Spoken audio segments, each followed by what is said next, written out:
Good evening, everyone. This is the Joshua Brown News Hour. I am your host, Joshua Brown.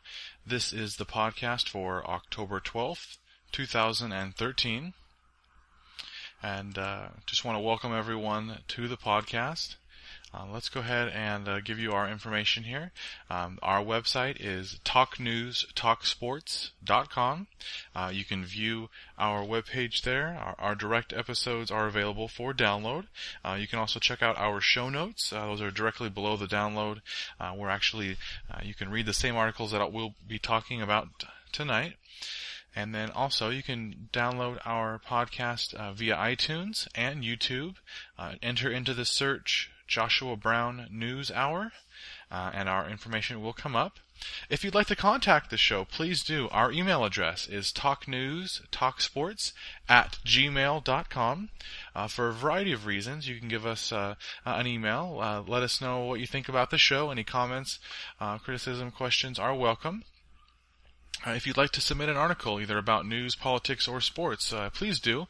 We would love to talk about it and go over it and make some comments on it. And then also, if you would like to join our podcast, you can give us your Skype contact information, when the best time to contact you would be, and we'd love to set something up. So please get in contact with us. Again, the email is talknewstalksports@gmail.com. All right, so let's go ahead and get started. We got a lot to talk about. Of course, going in the news, and I like to get as many different sources on stories here, so we'll be going through a lot of different web pages here and kind of giving some feedback and comments. So far, the biggest trend right now I can see through all of the news that I've been seeing, the biggest story is CNN breaking news. Baby Hope has a name. A suspect in her death, the New York Police Department has announced. This is in regards to a case over 20 years old. There was a story about a little girl. I'll read from the article here. The little girl known only as Baby Hope, whose abused and decomposed body was found on the side of a New York roadway in 1991, is 4-year-old Angelica Castillo. New York police announced Saturday. Detectives from the New York Police Department's Cold Case Apprehension Squad never stopped searching for answers in the case. Each year they would go back through the discovery of her body. They would canvass their nearby neighborhoods, handing out flyers and asking people for information. So obviously this is a terrible, terrible case, but you do like to hear about people coming to justice. These cold case detectives, obviously have to run up against a lot of different issues going on. So that was a major story throughout all the news here. But the real top story that I wanted to get to right away is about the weather in India that has been going on there. I have an AP News story here, and again, all of the articles that we talk about will be on our show notes, talknewstalksports.com. You can check them out there and read them directly, so what exactly I'm getting my news from here. Okay, so this is a mile away from the AP. Wind, rain, sea, pound India as large cyclone nears. So apparently, because of the way that in this part of the country, it is called a cyclone rather than a hurricane. At this time, they are expecting storm surges along the coast up to 20 to 30 feet. So just to give you an idea, that's somewhere along the lines of when we're looking at along the coast, what was going on during the Indian Ocean earthquake and the resulting tsunami along the coast of India. The death toll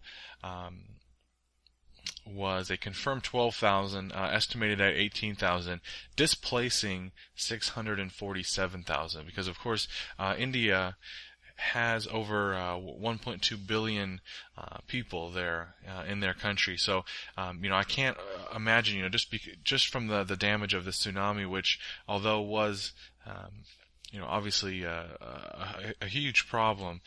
This actual cyclone coming along with the storm surge, it has been reported 125 mile an hour winds, actually coming into the coast, obviously slowing down once it's hit the land, not being as powerful while it's over the water, but continuing, to die down even at, 180, 70 miles an hour winds, with expected rain of over 8 inches.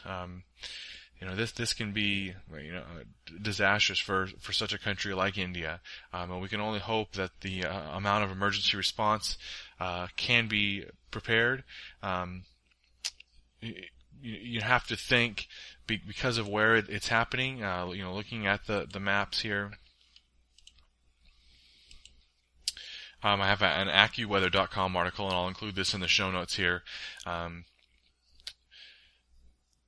So this is in the Bay of Bengal where this has all been going on.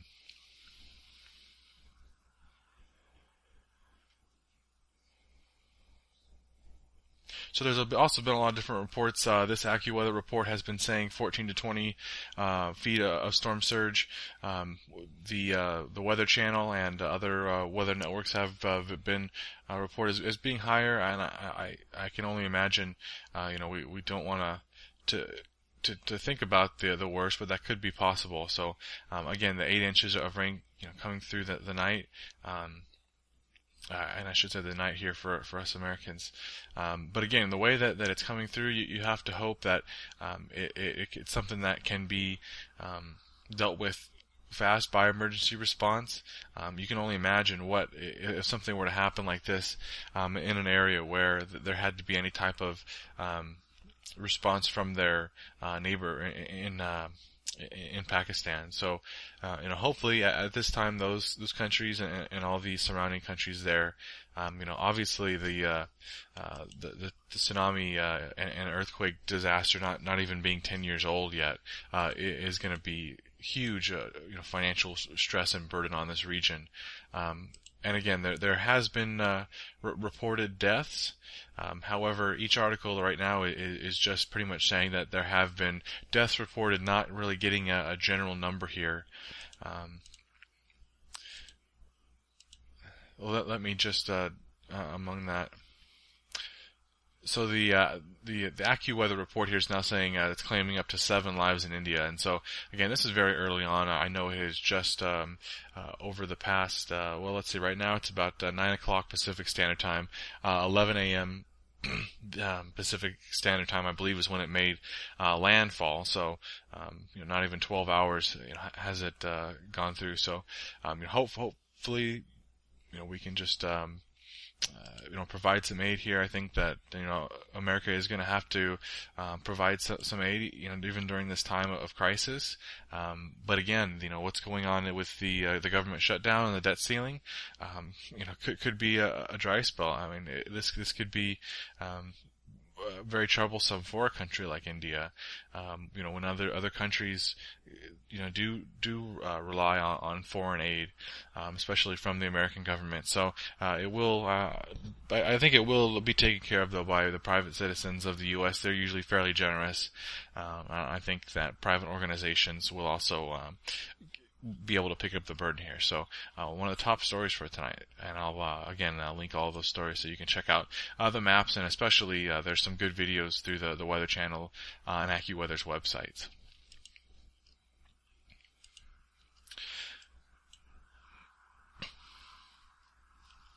So speaking of the government shutdown, also through CNN's politics website, I just kind of wanted to go through this article a little bit. And I know last time, our last episode yesterday, there was some talk. It looked like things were finally going to be over, that there had been a deal proposed by the House Republicans. And it looked like, I think when we had looked through the article, that it was more of a buffer zone. We had just put it some a small amount of time in between the next time that there was going to need to be a discussion. It did mess around a little bit with Obamacare and the ACA, and also with the just other things that were being demanded of by the Republicans. And I think that was one of the main reasons why the Democrats and Obama ended up turning down the deal today, and that's part of this article here. President Obama has rejected the House offer. And again, I think it comes down to the politics of this. If no matter how many agreements or things that you try to float over to somebody, just when they turn you down, you can say, well, we're trying to negotiate here. I keep trying to tell them to sell me their house for $100, and they keep saying no, and then I say, okay, I'll give you $200. Okay, well, what do I have to do here? I mean, come on, I'm trying to find some middle ground. So, I mean, the amount of times that these types of things happen are really inconsequential. It's just an opportunity, I think, and both sides are obviously have done this, but really it comes down to just taking the vote on with the House and the CR with a continuing resolution for the budget, and really not have to deal with this every few weeks. I mean, because obviously the shutdown's still going on, the debt ceiling, 5 days away. And really only 4 days of actual non-weekend time. And we'll talk a little bit about what the debt ceiling actually means, but it's still going to be ultimately important here. So these things need to be taken down, if not for nothing else, for the economic implications that the people that ultimately, we don't like to talk about it or think about it, but the people that Congress are really beholden to are the people that are going to be there to profit off of the government and off of Wall Street. So I think we need to understand that's the long term. They will not hurt their own pocketbooks, and when this thing needs to be resolved, it will be. So I don't see anything. I see some sort of agreement coming up, but again, I truly hope that it's nothing to do with Obamacare, and I think that there can certainly be areas for debate, and there should be. But when we're talking about the debt ceiling, again, we'll get into that a little bit later, why it's important. But when we're talking about things of that nature, that's not the time for the debate, and there's plenty of time that the congressmen do not debate, and they spend their time in other places other than Washington debating that. I think that we can open up some more time for them to actually debate about these issues. Okay, so let's go through again another. I like to get our news and articles from all different areas just to see where everyone is at. Hopefully I'll give my opinions. You can kind of place me where you think I am along the spectrum. I don't belong to either party. I really just enjoy talking about the news, seeing what's going on, and just seeing how it's being reported from both sides. That's why I do like to get, even from the far right and far left. I think that they both have something to offer in the way that we see how people are viewing these situations. Because although the media does like to put some spin on things to have viewers, I do think that there are people who believe these things from both sides. So that's definitely one reason why we need to be able to dissect all types of different news here and kind of judge our sources. So the next websites here, I want to look at foxnews.com. Their main story is in relation to Obamacare, and we've played that to death on the show, so I won't get into that. But their main title is Obamacare Rates Spark Sticker Shock. So this is again about the millions of Americans attempt to work out how much their insurance will cost under Obamacare. Their constituents for members of Congress have been complaining of sticker shock as they report soaring health care costs. So, again, I mean, that's something that we've gone over a lot of times. You know where I stand on that. But another topic here I wanted to talk about is what they were discussing here about the shutdown. Senate to try again Sunday to end fiscal crisis after nixing Collins' plan. And the Collins plan was something that was brought up by a Republican from Maine, Senator Susan Collins. Had some bipartisan support, but fizzled out on Saturday. Democrats, I should say, rejected the proposal. It did have some changes to Obamacare, did have some concessions by Democrats. Again, I think the Democrats are looking now in a position where they've seen some of the polling numbers. The Republicans look weak. Unfortunately, I think the Democrats need to look at the situation in a more reasonable tone. not for Obamacare, but for other things that could be worth a concession. But I do still think that the concession and talks must only be made once the debt ceiling has been taken care of, at least through the end of the year, as well as the budget shutdown. We should not have to deal with this again this year, and really the whole government fiscal year. I mean, I'm not familiar with the actual time frames on the necessity of that, but as far as humanly possible, we should be able to get this extended and get this going, and then say, okay, now we can sit down and talk and use the democratic process. So again, how that relates here is obviously the Democrats don't feel that they need to give any concessions before actually getting the government going, and that's what the underwriting issue is for the Republicans to make any sort of plan. Is they're looking to actually use not their position but the government shutdown and the debt ceiling as the bait and as the issue to fight over. I mean, we've been hearing now not so much even Obamacare anymore in the news. Watching reports of Fox News, people from Brett Barrett on the Fox News reports in regards to the debt ceiling and the spending. Again, we'll go over the debt ceiling. This is not something that can be negotiated at this time. This needs to be taken care of. And so it looks like going forward, this Fox News article here talks about both Harry Reid and Mitch McConnell getting together to try and come up with a plan. Now again, it keeps discussing how these people are coming together to do these things, but if the Democrats especially are going to continue to entertain these plans, I think that they should at least be upfront, or if they are, then I'm not sure what the Republicans are doing. But there should be saying, okay, we can negotiate this once the government is open and once there's no question in regards to the debt ceiling. Those two things, and then we can talk about it in the democratic process using Congress, using the president to talk and get things going, because there are a lot of things that need to be dealt with, and again, it should be dealt with through the legislative process. And again, that even goes for Obamacare. If at a later time, there are things that need to be looked at, absolutely. But there should be some sort of end goal, not I don't like your plan, so my plan's going to be to objectively ruin your plan. When obviously the votes went for the other person's plan. So again, we'll link to this Fox News article here. Another article from Fox News that I wanted to talk about here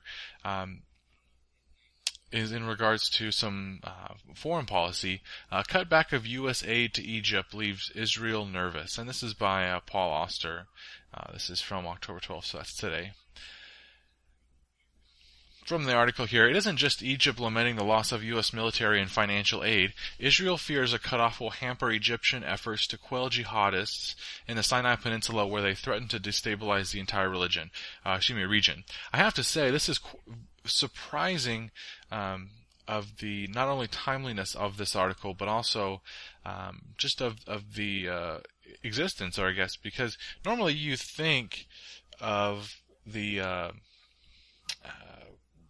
more right wing as, or I think most people getting closer to talking about Egypt here, that the money needs to be stopped, regardless of the Israel situation, because of what's been going on there in Egypt. And so the fact that Israel is nervous about money not being spent to Egypt is kind of a fairly odd, I guess, perspective of a story. Why I'm not sure why Israel is nervous. We can certainly get into the intricacies of these types of problems at a later time. I personally believe that we need to be more careful with the money that the country goes to both of these countries. I certainly don't think at this time just removing all of the money from this region would be a good idea, and destabilizing it completely. However, there should be definitely something that needs to be looked at, as to where the money's going, how it's being spent, and is it going to terrorist organizations on both sides, both for Egypt and Israel. But I do think if you, as a country, start to lower the aid to Egypt, you can't complain at it both ways. You can't say, we're giving too much to the people that Israel doesn't necessarily like, and because you're not knowing who's in control there, and then you try and take the money away, and the opposite, or the same effect continues to happen with Israel, not knowing what's going on there. So it's an interesting story. We'll see how it pans out. It may be the worst case scenario, if you're looking at it from all perspective, is you would hope that it's not Israel being so nervous with Egypt as to have to have any type of military altercation. Again, I think that the U.S., once it is resolved of its current situations at home, needs to take a look and needs to start with these types of countries here, looking at the foreign aid and seeing where military efforts in these types of countries can be used for funds at home. I think that would be a good start. So, again, another good tidbit here from Fox News. Like to take a look, as you know, from the Drudge Report, and we've kind of gone. Some of these articles that I'll be talking about here have come from the Drudge Report. Their main story right now, more entertainment. Hanks, that's Tom Hanks, falls to gravity. So his movie not doing well as their Gravity. They have some information here about the hurricane, the cyclone going through India. Obviously, not good right now. Another story I wanted to go over via the Drudge Report was the Washington Post here. So Interior allows a dozen iconic national parks to reopen with state funding. So one of the states being Utah, also Colorado, Arizona, specifically some areas in those states with the national parks. They received state funding, so they were able to reopen. So again, I'll link to this article, but I thought that was interesting, again, because of the way that this is all playing out through the government. The governor's making statements, Utah's governor, talking about the permission, I guess, paying these federal employees, how that would all work out. Recognizing that these may be federal employees, but they're obviously citizens of the state as well, and their success is tied to the success of the state. So, but I think it's also interesting because of the relationship between the states and the federal government, and kind of the precedent that anything like this could set. Not necessarily that it would be anything negative, but also just what it means. How these states can remain self-sufficient when they're paying the federal government's bills. How that can operate for very long. I mean, if they're going to expect it back, we don't know what's going to happen with the shutdown long term, and we certainly wouldn't want these states to be in any financial hardships because of their reopening of the national park. So, but a very interesting story here from the Washington Post. Another interesting story with the world news going on right now from the Telegraph. It's on North Korea. North Korea warns of all-out war as it refuses to sign pact with U.S. And this story is from today, 8 a.m. Pacific Standard Time.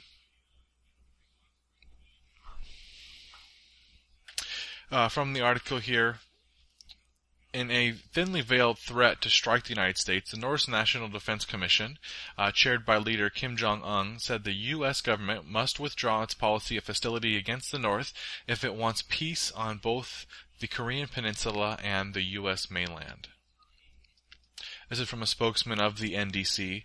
The United States must bear it in mind that reckless, provocative acts would meet our retaliatory strikes and lead to an all-out war of justice for a final showdown with the United States.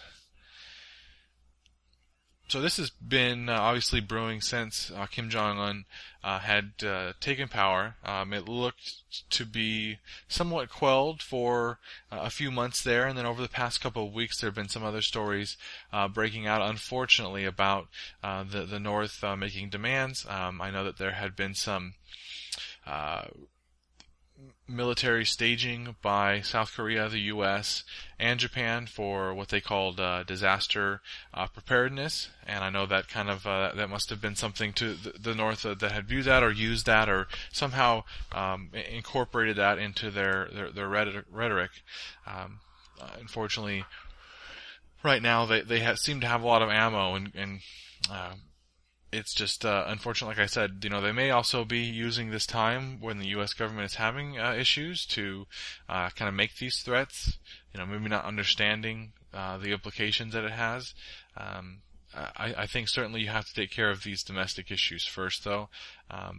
But the concern is that North Korea, my understanding, again, being a 28-year-old male, and I don't say that for any other purpose other than to put this into perspective for people viewing historically what we're talking about here.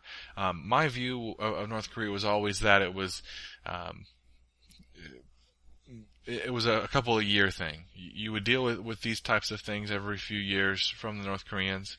From the reports that we read, or that I read, I should say, out of South Korea, the overwhelming majority of what I get from the way that they talk about the situation is that it doesn't seem to be as big of a deal anymore.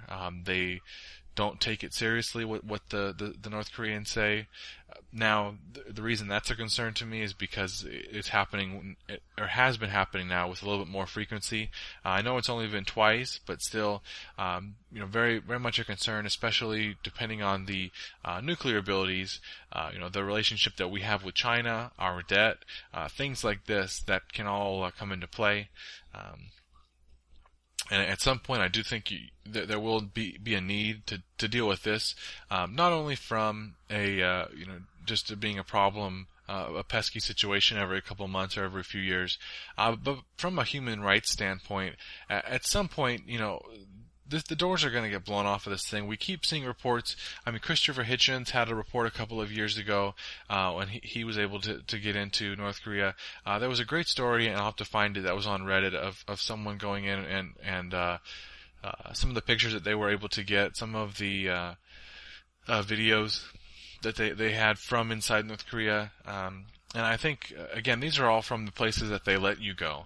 There hasn't been a whole lot of journalism, I should say, from deep inside, and I'm afraid just from the reports of what we do here that if we see really everything that was going on, it would be a much bigger human rights disaster than we originally had ever thought. So again, I think that the tone on this thing is going to have to change at a certain point.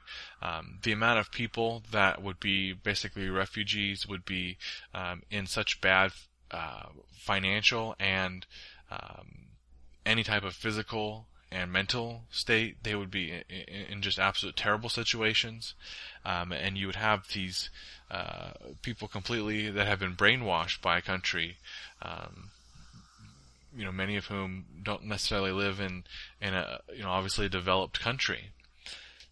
And these people would obviously have to be taken care of. You would have people that may still be frightened. You don't know what you would be really dealing with. So, again, these are all very much long-term things that are I think can be happening on the world stage, because again, this has been going on for 60 plus years, and at some point, if we're going to be honest about the things that we do, we're going into these countries, talking about what's good for human rights, and who is violating the human rights policies, who is violating the UN agreements on nuclear proliferation. Who are doing these things? And North Korea is doing that. So if we're honest, then then we need to hold other countries accountable as well, and that's part of the problem, is because of their alliance with China, the relationship with China and Japan, and then also Russia now with what's been going on with Edward Snowden, who we'll talk about in a little bit as well. So that whole situation is very delicate. So again, this is another article from the Telegraph.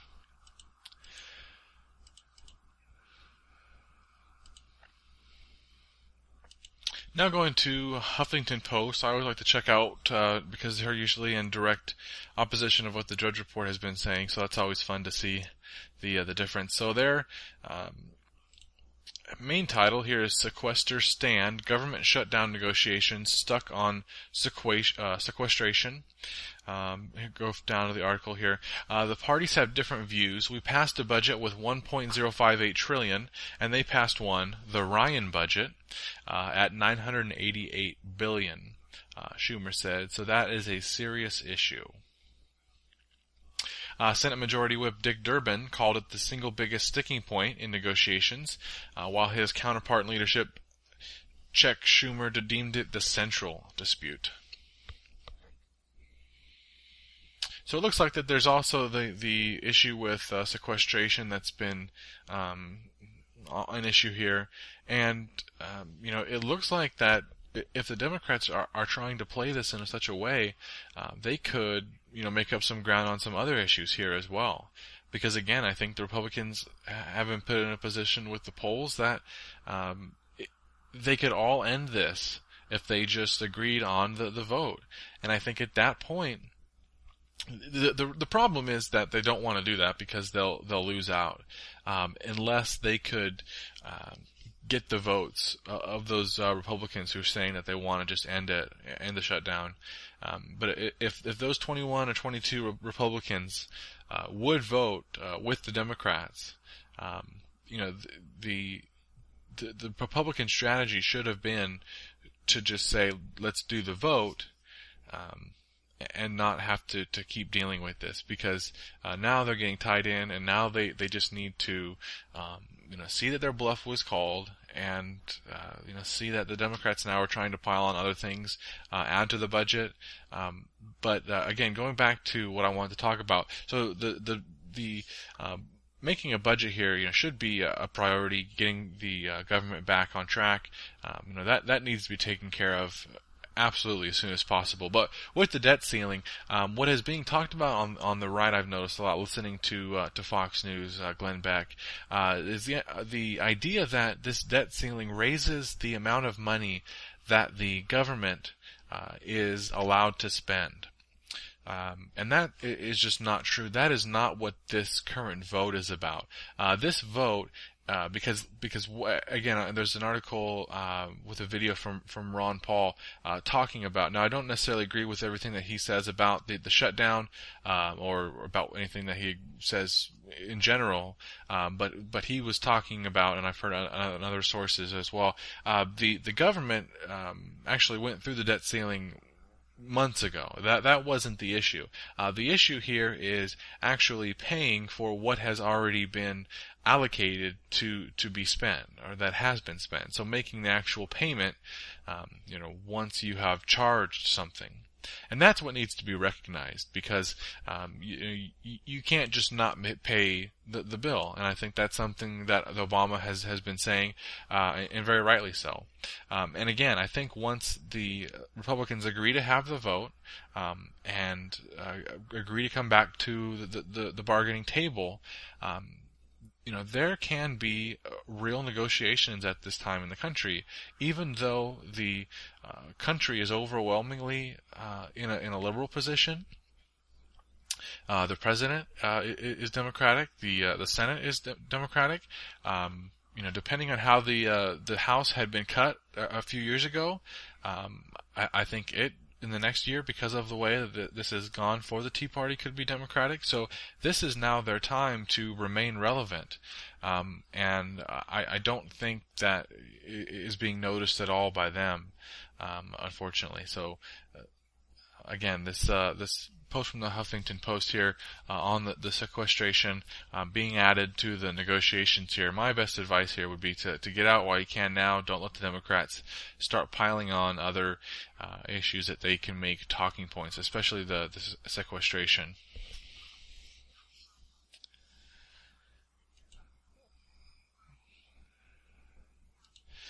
Okay, so now just going through NBC News.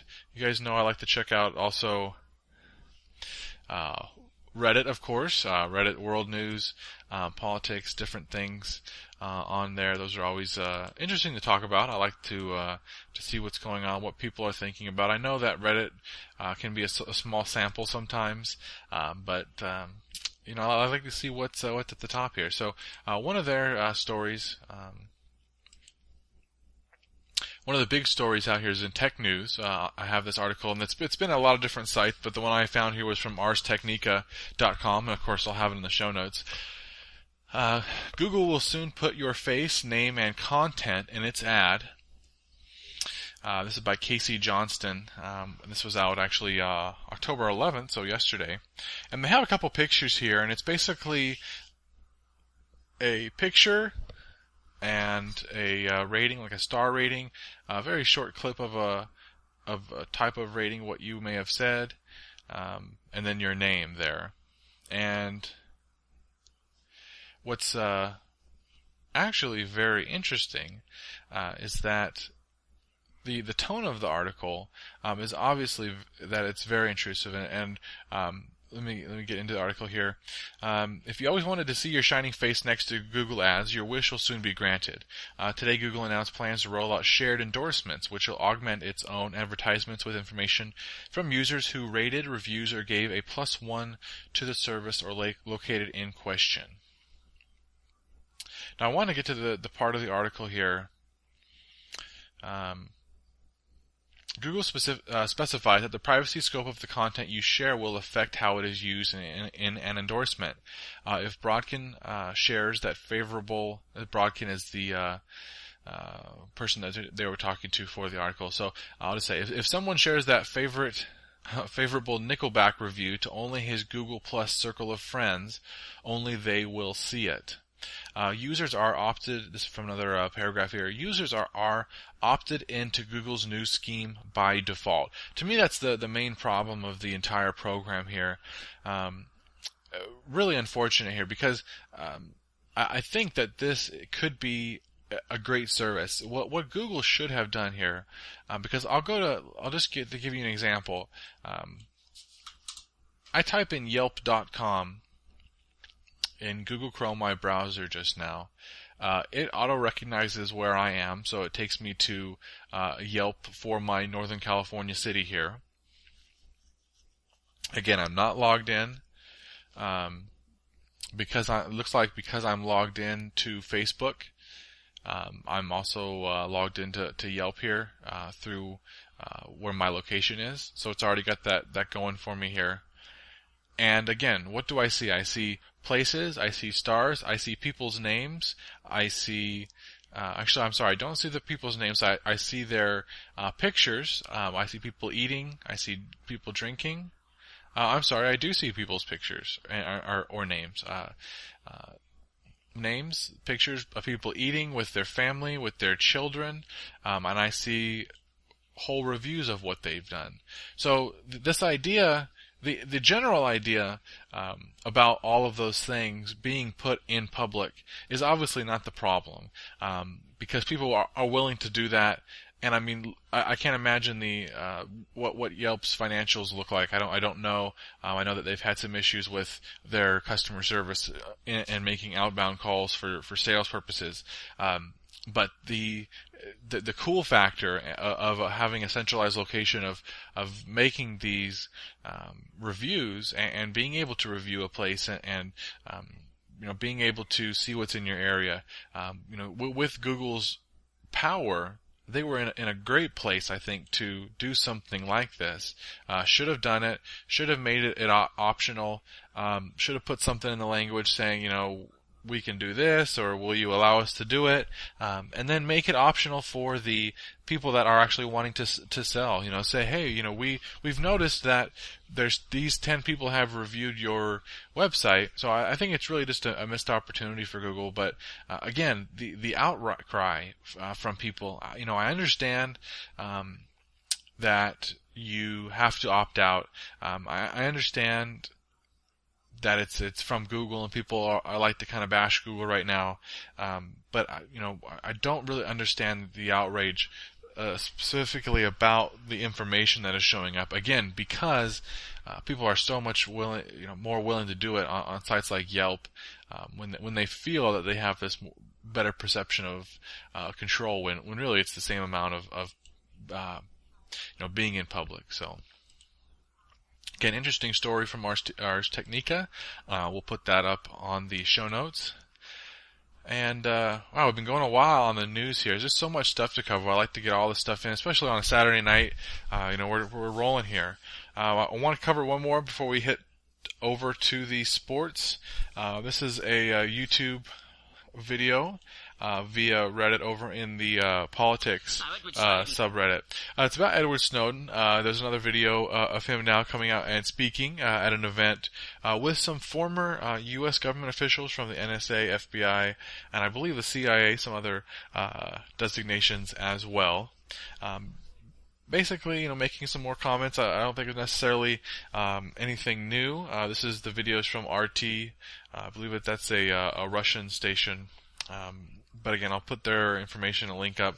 They also have an interview with Julian Assange, and he talks about that he is not only worried about his own safety, obviously the safety of Snowden as well, but not as much as he's worried about the journalists that have been giving out the information about the leaks and whatnot. So, worried about what they've had to go through, what they could possibly go through in the future. They're making huge sacrifices, and I think regardless of what you think about Snowden, what you think about Assange, I certainly have my personal opinion, but whatever you think about these people, the journalists who go and put their life on the line to cover these stories so that the world can know is so important. And I think that we continue to remember that, and don't judge them on the character of who they're with, but on their journalistic integrity, and if they don't make any compromises on the actual news that they're reporting. And that's the most important thing. So. And so that'll be it for our news today. A lot of different topics covered. That was really fun. So talknewstalksports.com is the website. You can download our episodes directly. You can also check out our show notes, all the different articles that we are talking about now. You can check us out on iTunes or YouTube. In the search box, just type Joshua Brown News Hour. You can email us at talknewstalksports@gmail.com. You can email us, give us some comments, criticism, feedback about the show. We'd love to hear that. You can give us some of your own show notes. You can email us some links or some articles that you'd like for us to talk about. Or if you'd like to join the podcast, go ahead and send us your Skype information, when you'd be available to talk. We'd love to have you on the show and go over any articles that you'd like to talk about for any amount of time. So send us your information. It'd be great. We'll have a lot of fun. So as we transition over into sports, I want to talk about a few half news, half sports stories that have come out today, have come out in the past couple of days. Obviously, very sad story coming out of the NFL with Adrian Peterson's son having died after the incident where he was unfortunately beaten and killed. This story is getting very, very bizarre. Each day, obviously, at first the news was that he was injured. Adrian Peterson had to, was in a rush to see his son. Unfortunately, didn't survive the injuries. The outpouring of support, obviously, and I think, my assumption as someone with young children, and this argument always comes up when you're talking about sports and work, the relation of the two. Obviously, I think it would be fairly obvious that any dad would be missing time off work if their 2-year-old died, if their 20-year-old died. There would be a certain expectation. And so I was actually very surprised when Peterson said that very quickly that he was going to play. And in this story here, I saw a few different places reporting it, and I don't want to go into it too much because, of the type of story, what it's dealing with. But I did find it very bizarre and must be very difficult for Mr. Peterson for what he's going through. So this is from the New York Post. Peterson met son for first time after beating. So very interesting tidbit here. And as we read the story, it gets even more bizarre. So obviously after the beating in the hospital. Is when he was on life support is when Adrian Peterson actually met the 2-year-old son for the first time. From the article here, the football star, whose son died on Friday after his mother's boyfriend allegedly badly beat him, learned 3 months ago that he had a child with a woman living in South Dakota. So not only did he meet his site, and I say site because here the site reporting the actual connection is TMZ. So, not only had he not met his son for the first time, but this 2-year-old son that he had apparently he did not even know was his, or didn't even know of, I should say, 2 to 3 months ago. Apparently, the mother, this is from the TMZ article, I'll also link to this one in the show notes. Roughly 2-3 months ago, the mother of the child had a paternity test done with an ex she suspected to be the father in an effort to collect child support from him. The test... but the test turned up negative, so the woman went to Adrian, with whom she had had a sexual encounter several years ago. We're told, again, this is from the article, I want to go into this a little bit more. We're told when Adrian was first informed about the matter, he didn't question the possibility he was the dad, but rather asked how he could help the situation. Boy, I mean, for Mr. Peterson, I know that he has a couple other kids from some other women. Certainly don't want to make any judgments on that, but I can only imagine what he's going through, not even really knowing if this child is even his. This woman, again, according to this report, having been found that the person that she was going to get child support from wasn't the father, she went to Adrian with no proof whatsoever. Very, very skeptical. So, obviously, our thoughts are with Adrian and actually, with the boy and his direct family.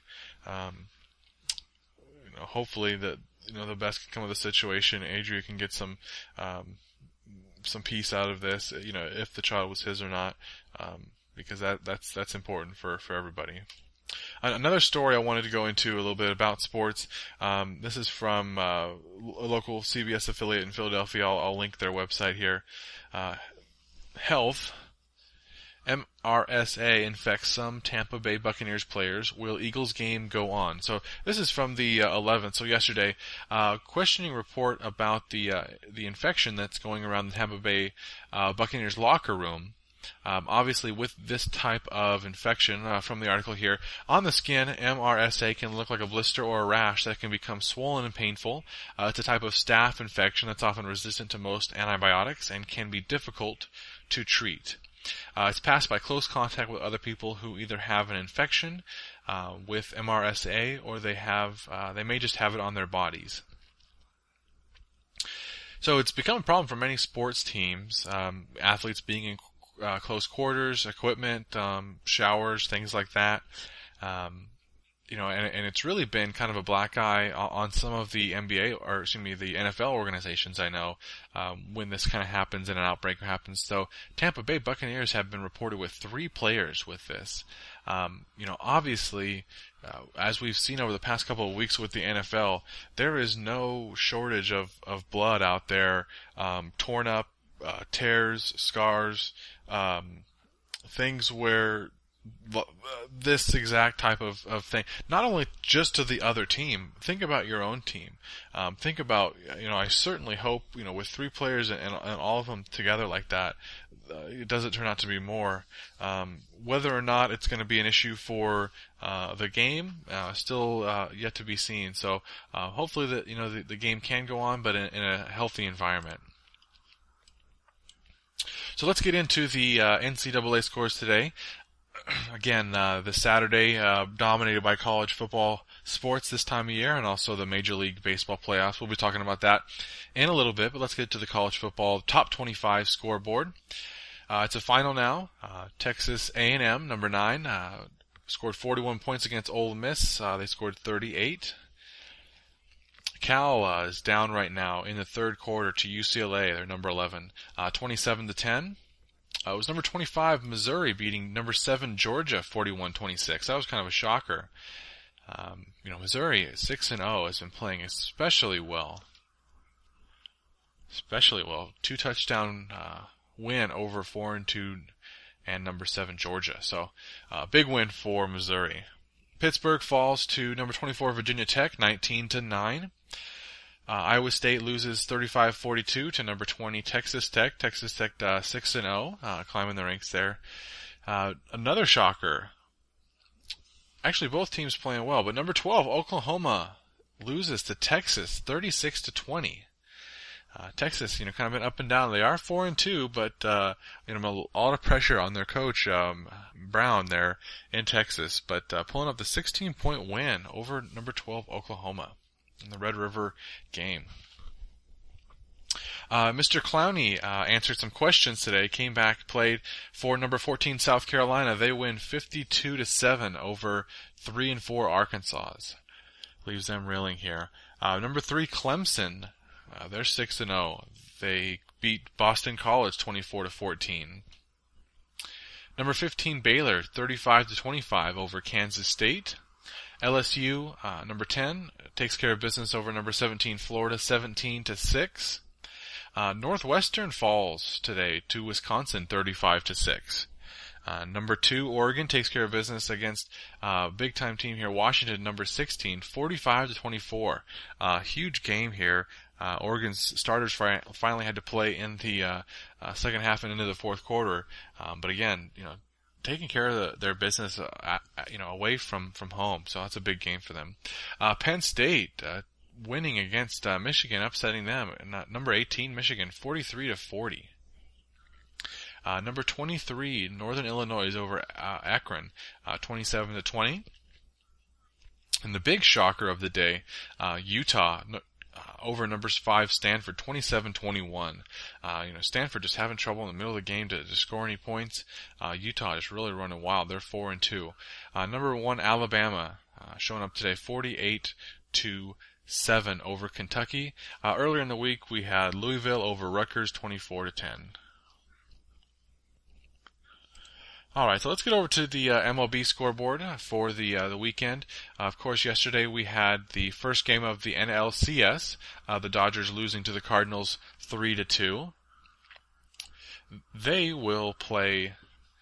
They did play again today with the Cardinals taking a 2-0 lead in the series with a 1-0 win today. And that was Kershaw's first loss of the series here. And that series will continue in LA on the 14th. So the Dodgers have to really take care of business at home here and to show up. They have Adam Wainwright coming into their building, 19-9 on the season. Boy, that could be tough for them to get out of. And the Cardinals we could see them making a return trip to the World Series. The other game that just ended shortly a few hours ago, Game 1 of the ALCS, now Tigers and Red Sox. The Tigers winning that game 1-0. The big story, the real big story, Anibal Sanchez taking a no-hitter into the 7th inning for the Tigers. A couple of other pitchers continuing that into the 9th inning, and the Tigers defeating the Red Sox 1-0 with a overall one-hitter from the Red Sox. So the Red Sox, I think this was, one of their real opportunities at home to take a game. The Tigers pitching is only going to get better.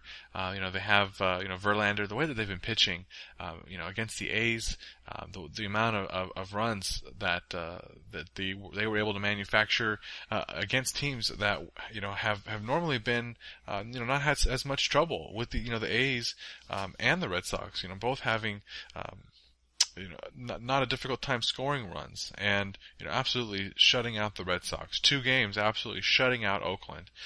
This Detroit team is absolutely for real, and I think that if the Red Sox aren't careful, they could get steamrolled.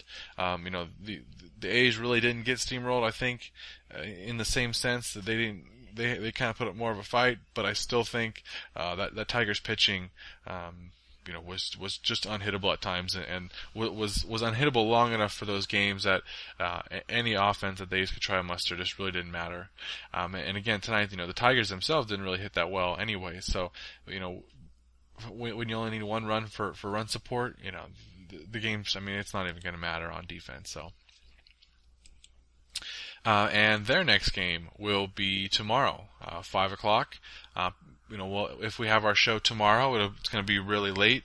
We're going to have probably another Up All Night. This will be a fun little thing we can get together. You can email us and we'll check out some other goings on. We'll have the late night NFL game. We'll have this game going on as well. We can do some commentary with it.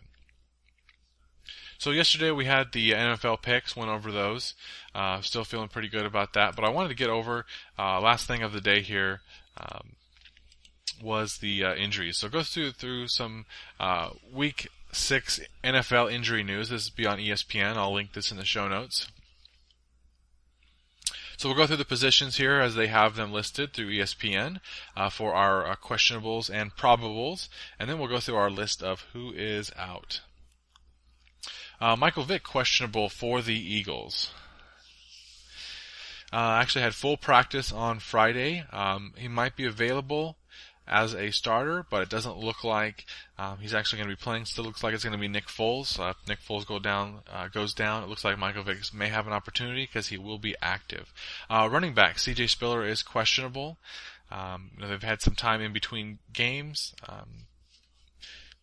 Right now, the coach is saying he feels good about Spiller's chances going up against Cincinnati. They could sure use him. So I keep an eye on that up till game time. Stephen Ridley and Brandon Bolden for the Patriots questionable. Ridley missed last week's game. Practicing has been an issue for him. Hasn't been practicing all week. So that could be an interesting, situation. If you do have him on your fantasy team, I would take a look, right up to game time. Could be that type of decision. Darren McFadden and Rashad Jennings are both questionable. Marcel Reese is probable. These are all for the Raiders. I'm a Darren McFadden owner for the Raiders, and I think right now I just don't think that he can be a solid starter for me. He's missed week 5 with the hamstring injury. And, they're not sure about to play. The coach has been fairly, almost Bill Belichick-like in the way that he's been determining injury news. So I know, I'll be up early in the morning looking up to see, what the last minute decision is. But even so, going up against, the defense of Kansas City like they will be, not sure if you want to have him coming back off the injury like that. Marshawn Lynch for the Seattle Seahawks, he's questionable. Supposedly it was a little hip thing, according to Coach Pete Carroll. Looks like Lynch is still going to be expected to play, though. Bernard Pierce for the Ravens. He has a thigh. He's questionable. Mark Ingram for the Saints, questionable with a toe. He had been been ruled out for the past couple of weeks with a toe injury. So again, want to stay on top of that if you're a fantasy owner. Jamal Charles in Kansas City, probable with a toe, is expected to play. Ryan Matthews, probable, but he did not practice Thursday after suffering a concussion, in week 5. Frank Gore is listed as probable, but he will probably be playing. No big issue. He's been on the injury report for a lot of different things. Arian Foster and Ben Tate both listed as probable. They should be playing. As far as wide receivers go, Calvin Johnson is questionable. He's had a little bit more activity this week compared to last, but still took a week off. Only did position drills on Thursday. You're going to want to be very close on this, on top of it, making sure you're checking up to the minute. Andre Johnson also questionable. He's been kind of playing through an injury the past couple weeks, but he did not practice Wednesday or Thursday. Had limited work on Friday, and that, according to the ESPN article here, could be a positive sign that he's going to be suiting up.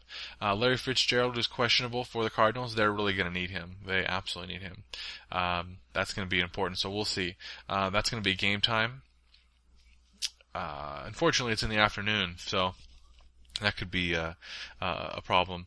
Miles Austin, he's probable. He did practice this week, though, through limited basis, so we'll see about that. Danny Amendola, he's questionable. Did play last week and had limited practice, but he should be on the field this week. Tight ends, Rob Gronkowski. It looks like he's not expected to play. The wait is the waiting game on this is continuing. The doctor. There's been reports saying the doctors have said he can play. There's other reports saying the doctors can't quite get him to play yet. So have to keep a close eye on that. Well, not really sure yet. Vernon Davis is probable. Shouldn't be a big deal. Greg Olsen also probable. Kickers, Blair Walsh of the Minnesota Vikings, he's questionable, just in case you have him on your injury team. And just quickly through the people who are out. E.J. Manuel, James Starks, Santonio Holmes, Kellen Winslow. That was due to the 4-game suspension. Jake Locker, Sean Green, Quentin Patton, and Nate Burleson. Of course, check your rosters up to the minute for any changes. Want to make sure everyone is having a great fantasy year so far.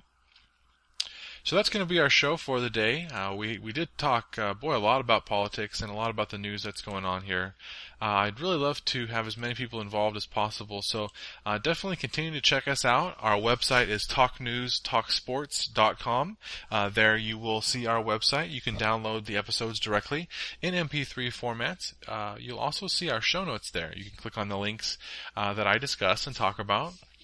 You can check us out on iTunes and on YouTube.